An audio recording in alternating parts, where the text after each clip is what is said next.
내 영혼의 빛, 유대 비밀의 지에서 카발라, 예후다 베르그 지음, 구자명 옮김. 여기에는 우주의 신비와 인간 삶의 의미가 담겨 있다. 위대한 지혜를 터득하려면 첫째, 침묵해야 하며, 둘째, 듣고자 해야 하며, 셋째, 가슴에 새겨야 하며, 넷째, 실천하고 행해야 하며, 다섯째, 그것을 이웃에게 가르쳐야 한다. 들어가는 말, 지혜의 원천. 만약 우리 삶의 정신적, 물리적 법칙을 모두 밝혀내고 통합하는 숨은 지혜가 있다면,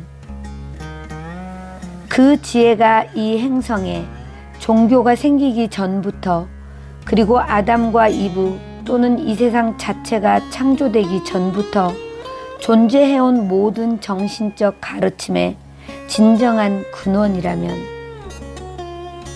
그 지혜가 지닌 통찰들이 역사상 가장 뛰어난 사상가들에게 지대한 영향을 미쳤다면, 또 오래전에 비록 적은 수이긴 하지만 훌륭한 현자들이 이 지혜를 깨달아 2000년 동안 숨겨져 온 어떤 책들에 기록해 두었다면, 마지막으로 이 숨은 지혜가 우주의 비밀을 밝혀내고 당신의 의문들에 답해주며 당신이 갖고 있는 문제들을 해결할 수 있는 답을 준다면, 비록 수천 년에 이르는 인간의 역사에서 숨겨진 상태로 있어 왔지만 이 지혜는 엄연히 존재한다. 이 지혜를 카발라라고 하며 그것의 신비를 밝혀낸 선지자들은 카발리스트라고 부른다.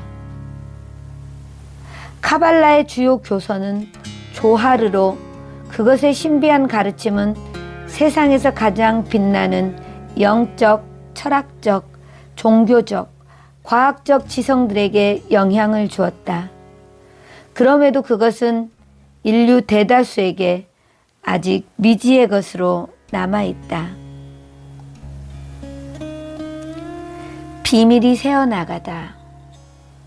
당신들이 이 지혜를 알 수 있게 된 것은 2000년 전쯤 거장 카발리스트인 랍비 시몬 바르 요카이가 카발라에 관한 최고의 권위서 조하르의 서들을 썼기 때문이다.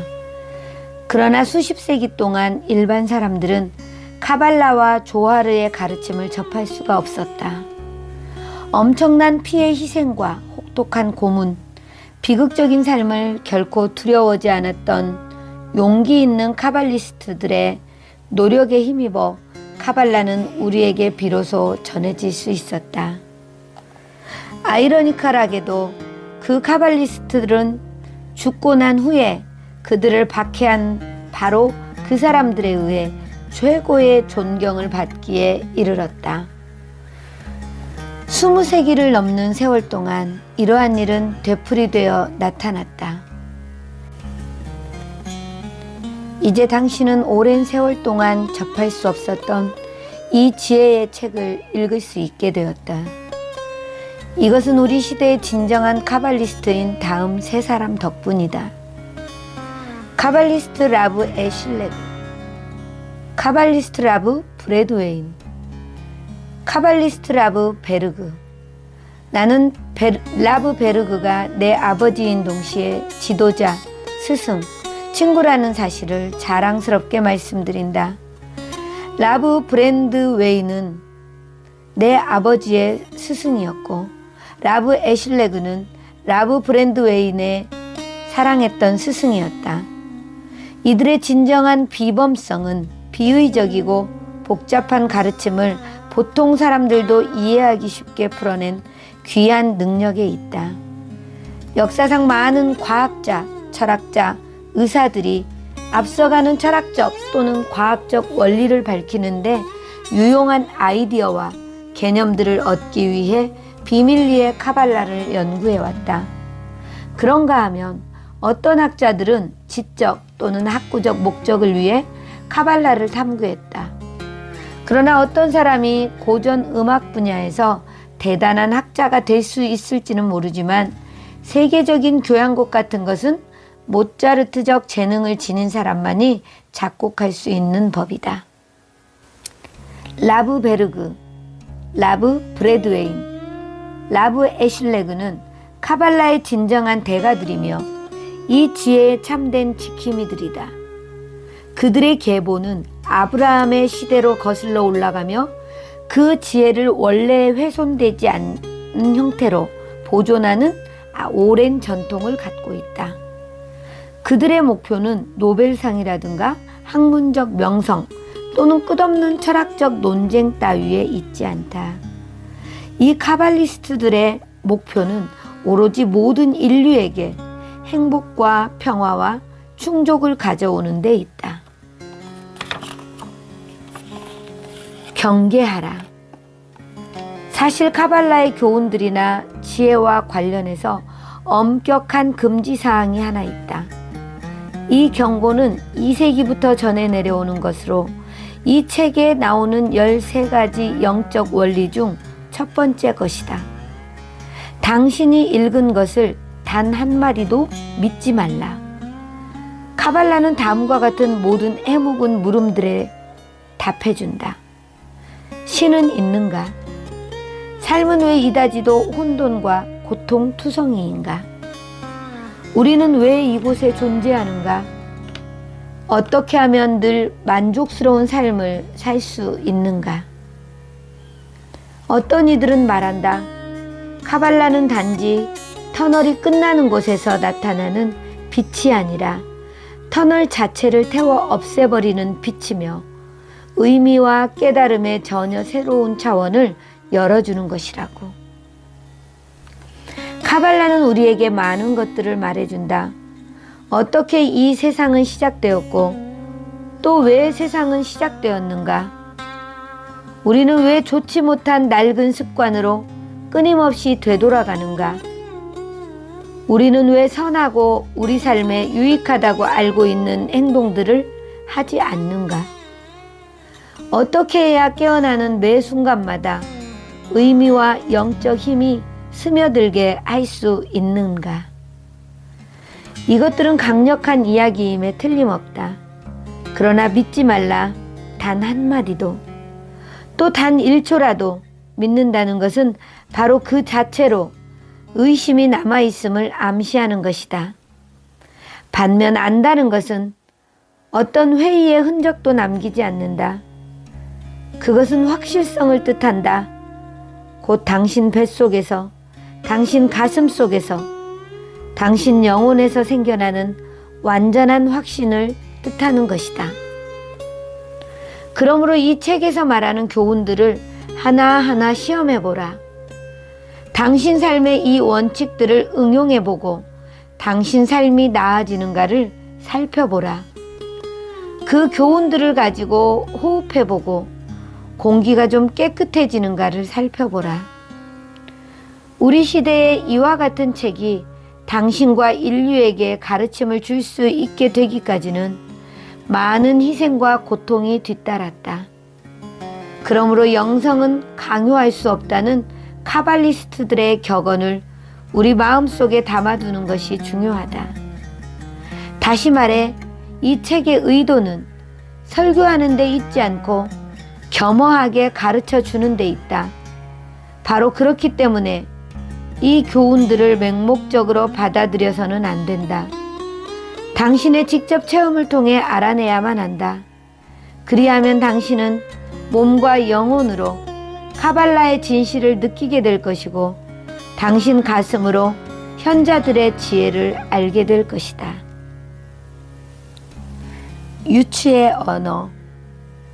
내 영혼의 빛은 쾌활하면서도 심오하고 진지한 책이다.